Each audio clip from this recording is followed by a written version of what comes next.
Hi, everyone. I'm Larry Buckland, pastor at Suncrest United Methodist Church. Want to welcome you to another episode of the Rambles On. Have Mark Markle with me, our partner, and want to see how things are going for you, Mark. Doing very well, except for the root canal I got scheduled this morning. That does not sound like a fun schedule. Yeah, I went in this morning for a tooth cleaning or teeth cleaning, and a filling popped out. Oh, no. And the technician said, uh-oh. And I said, uh-oh, what? And they ended up saying, you need not a root canal. It's better. It's just a cap. You need to put a cap on. That is a lot better than a root canal. It is a lot better. All right, let's move on from talking about my I feel teeth. a little less worse for you now. Yeah, me too, as I think about it. So we're going to talk about the sermon on Who Cares. It was the 2nd of July. This has got some really deep questions for me. The belief in you want to just give a quick 2-minute summary of what it was about. The idea of who cares was when Jesus was asleep in the boat. Well, first of all, they had decided to get away. Right. He decided to get away, and so the disciples go with him. They've been preaching a lot, doing all kinds of things, healing and teaching, and they even, in the boat, they call him teacher. And so as Jesus is getting away, he's sleeping in the boat, a bad storm begins to take place, and the disciples are scared, even though Jesus is in the boat with them. But Jesus is asleep, so they go and wake him up and say, "Do you not care that we are perishing?" One translation, I think, says. Another says that we're drowning. So same thing, different words. And Jesus wakes up and just kind of really miffed that they're all upset about it. Yeah, he is. He's upset, I think, for 2 reasons. One is they lack faith, I don't know, or belief. And 2, I think he really just needed a nap. And he had been really busy and wanted some time away. Yeah, I'm sometimes grumpy when I'm awakened from a nap. Okay, there's a couple of things that you brought up in this sermon. That the belief that life is a passage, a journey to a place without strife, turmoil, conflict. In other words, heaven. Yeah. If that's the journey, if that's where we're going, why are we here? Why is the point of us being here? Try to have a little heaven on earth. However, we all know each and every day that it's not perfect.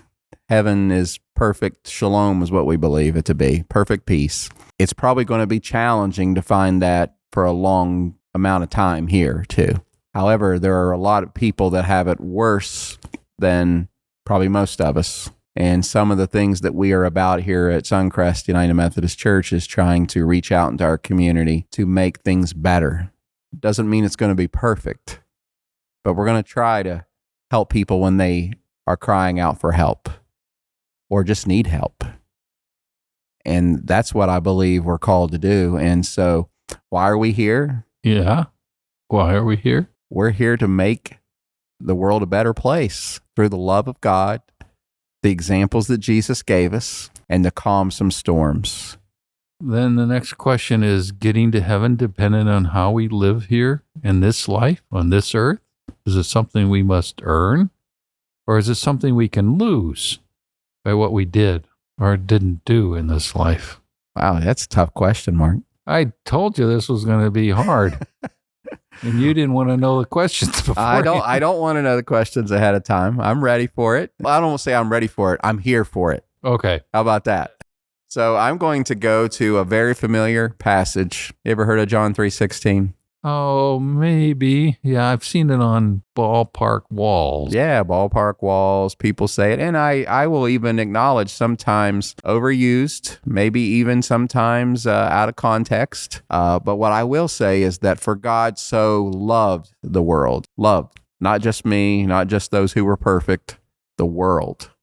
For God so loved the world that he gave us Jesus, that whoever will believe in that love shall not perish, but have everlasting life.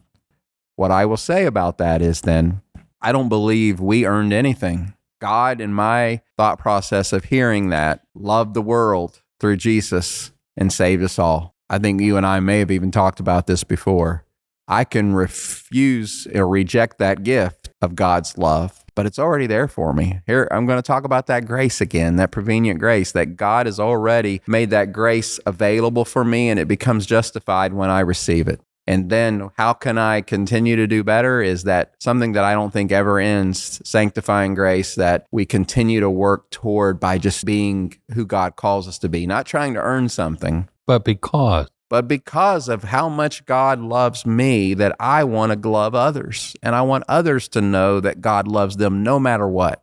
it's a very freeing kind of acknowledgement that God loves me, so what? Go love other people. It's not an earning, it's not a losing, it's a gift, and share it. Yeah. And I'm going to fall short, and I'm going to mess up. I'm going to relapse.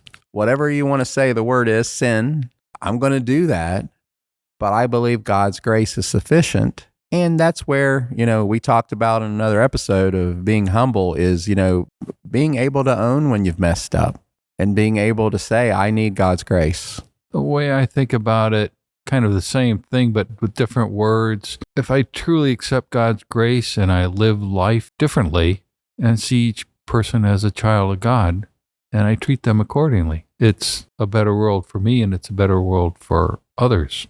It's a gift that, to coin a phrase, keeps on giving. Keeps on giving. And if we really believe in however you want to interpret to go and make disciples, if we are truly going to make disciples, then why wouldn't we treat everyone with that same, again, those eyes of Jesus, looking at people as a child of God, even when we may even be on total different extremes, vehemently disagree on certain issues, but to be able to still look at someone as my sister or as my brother, and to be able to love people the way they are. With their flaws and shortcomings, as I have mine. I think when we are humble enough to say, just what you said, as I have mine, I have flaws, I'm not perfect. Some of my even beliefs probably are a little wacky, and that not everyone's going to do the things the way I do them. That's okay. If we are really just trying to make this world a better place, then I believe we're doing what Jesus has asked us to do. Okay, another left field question. I'm here for it. I've asked other pastors this. I'm interested to hear what you have to say. So what is the fate of someone who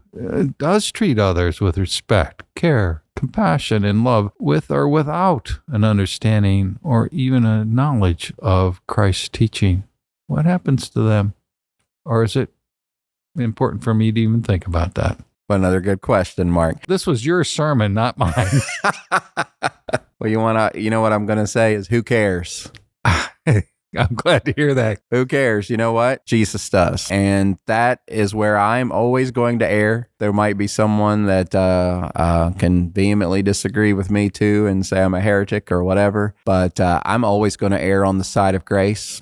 And I have said many times before, when I get to heaven, and I'm believing and hoping that's the case, I'm sure that if I'm able to have that kind of sense of thought, which I don't know what that's going to be like, because heaven is supposed to be perfect, so I may not have these kind of thoughts. But if I was able to take my human feelings and go to heaven and see people, I will probably be like I am here sometimes, surprised to see someone. Well, I can guarantee you, if I make it there, Mark, there's going to be people that are surprised I'm there too. I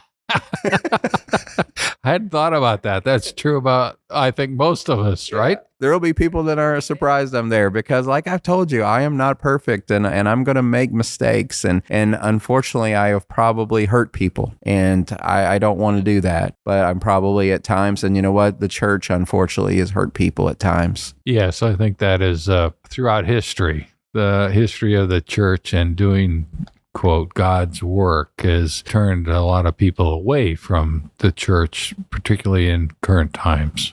That's why my style is a little different. As a pastor, I am grateful for those who are tried and true and have had a long-standing faith like myself and like you, and that have been a part of the church for a very long time. But I will tell you, I am more... My passion is believing that the people that are already been a part of the church, they're finding community and they know how this goes, and they will find Bible studies and they will find their rhythm of worship and things. But my biggest passion and love is finding that person that has, for whatever reason, not been churched ever, or that person that's been hurt by the church. And I want every church that I'm the pastor of to have a culture that says, you can come back home again. Well, you handled 3 big questions for me today. I'm impressed. I have a kind of a summary of the whole thing is whatever we experience, be joy or grief, pain, laughter, pleasure, Jesus is in the boat with us. Sometimes the wind continues to blow and the waves to rage, but Jesus is in the boat with us. Don't forget it. I'm so glad he is. I am too.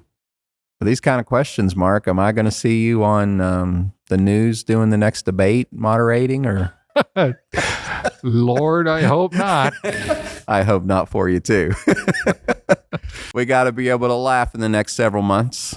Yeah. In this time, in this season. And that's why I believe it's so critical for the church to be a voice of reason and love, and realizing that we're not all on the same side when it comes to politics. But I hope as the church, we can concentrate on what unites us rather than divides us. And most of us, I believe, want to help our community, and we want to help our nation, and we want to help our world. And so that's my prayer in this season, is that we will continue to remember who cares. Jesus does. Well, I hope everyone has a great week, and we hope that you will tune back in to the Rev Rambles On. Let other people know about it, and we would love to see you here at Suncrest United Methodist Church. You can find us on our website or Facebook page. Just search up Suncrest United Methodist. You'll find us there, and of course, you're always welcome to join us in person as well. Absolutely. See you in church. Have a great week.